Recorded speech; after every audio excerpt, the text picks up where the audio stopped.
നിശബ്ദമായ രാത്രികളിൽ പെട്ടെന്ന് മുഴങ്ങുന്ന തീവ്രമായ അലാറം ശബ്ദം നിങ്ങൾ എപ്പോഴെങ്കിലും പരിഭ്രാന്തരാക്കിയിട്ടുണ്ടോ? യിലെ പ്രവാസികൾക്കും സ്വദേശികൾക്കും ഇടയിൽ അടുത്ത കാലത്തായി ഏറെ ചർച്ച ചെയ്യപ്പെട്ട ഒന്നാണ് ഫോണുകളിൽ എത്തുന്ന ഈ അടിയന്തര ജാഗ്രതാ സന്ദേശങ്ങൾ.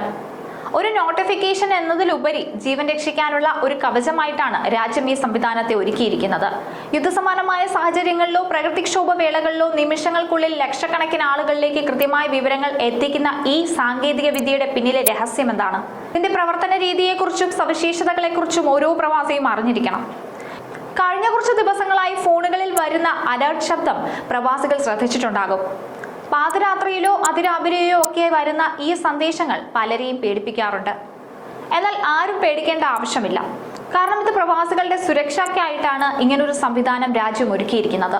യുഎഇയിലെ നിലവിലെ സ്ഥിതിഗതികളും പൊതുജനങ്ങൾ പാലിക്കേണ്ട നിർദ്ദേശങ്ങളും ഉൾപ്പെടുത്തിക്കൊണ്ടാണ് യുഎഇ പ്രതിരോധ മന്ത്രാലയവും national emergency crisis and disaster management അതോറിറ്റിയും ചേർന്ന് ഈ മുന്നറിയിപ്പുകൾ നൽകുന്നത്. അടിയന്തര സാഹചര്യങ്ങളിൽ പൊതുജനങ്ങൾക്ക് ജാഗ്രതാ നിർദ്ദേശം നൽകാനുള്ള ഒരു പ്രതിരോധ ഉപകരണമാണ്. അടുത്തിടെ നടന്ന മിസൈൽ പ്രതിരോധങ്ങളുമായി ബന്ധപ്പെട്ടും കനത്ത കാറ്റോ മഴയോ ഉള്ള സമയങ്ങളിലും നിങ്ങൾക്ക് ഈ അലർട്ടുകൾ ലഭിച്ചിട്ടുണ്ടാകും.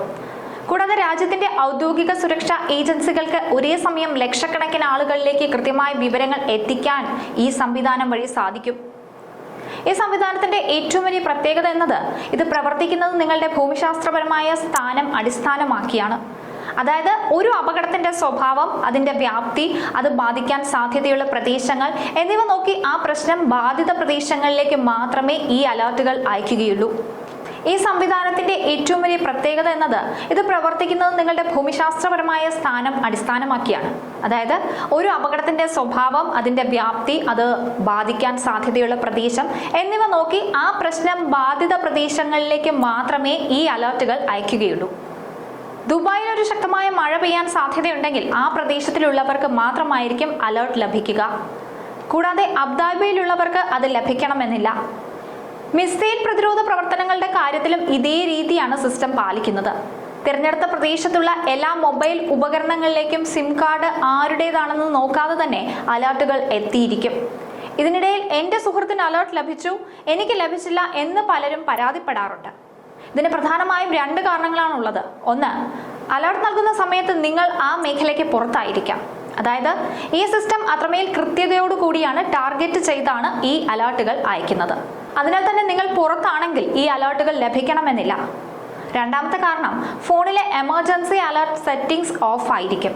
എന്നിരുന്നാലും മിക്ക സ്മാർട്ട് ഫോണുകളിലും ഇത് ഡിഫോൾട്ടായി ഓൺ ആയിരിക്കും. അലർട്ട് ലഭിച്ചില്ല എന്നത് സിസ്റ്റത്തിന്റെ തകരാറല്ല, മറിച്ച് നിങ്ങൾ സുരക്ഷിതമായ മേഖലയിലാണെന്നോ അല്ലെങ്കിൽ നിങ്ങളുടെ സാന്നിധ്യം ആ അപകട മേഖലയിൽ ഇല്ല, അതിനാൽ നിങ്ങൾ സേഫ് ആണ് എന്നാണ് പറയുന്നത്. അതേസമയം ഈ സംവിധാനത്തിൽ രണ്ട് തരം അലർട്ട് ശബ്ദങ്ങളാണ് വരുന്നത്. ഒന്ന് രാവിലെ 9 മണി മുതൽ രാത്രി 10:30 വരെ വളരെ ഉയർന്ന ടോണിലുള്ള അലർട്ടും തുടർന്ന് സന്ദേശം അവസാനിച്ചുവെന്ന് കാണിക്കുന്ന ടോണും ഉണ്ടാകും.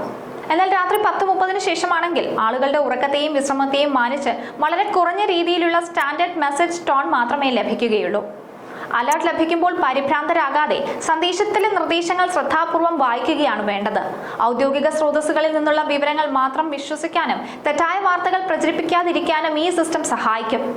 അപ്രതീക്ഷിതമായി എത്തുന്ന അലർട്ടുകൾ അല്പം അസ്വസ്ഥത ഉണ്ടാക്കിയേക്കാമെങ്കിലും അവ നമ്മെ കാത്തുസൂക്ഷിക്കാനുള്ള രാജ്യത്തിന്റെ കരുതലായിട്ട് കാണണം. യുഎഇയിലെ ഓരോ വ്യക്തിയുടെയും സുരക്ഷ ഉറപ്പാക്കാൻ ആധുനിക സാങ്കേതിക വിദ്യയും ഭരണകൂടത്തിന്റെ ജാഗ്രതയും കൈകോർക്കുന്ന കാഴ്ചയാണിത്. ഇത്തരം സംവിധാനങ്ങളോട് സഹകരിക്കുകയും നിർദ്ദേശങ്ങൾ കൃത്യമായി പാലിക്കുകയുമാണ് വേണ്ടത്.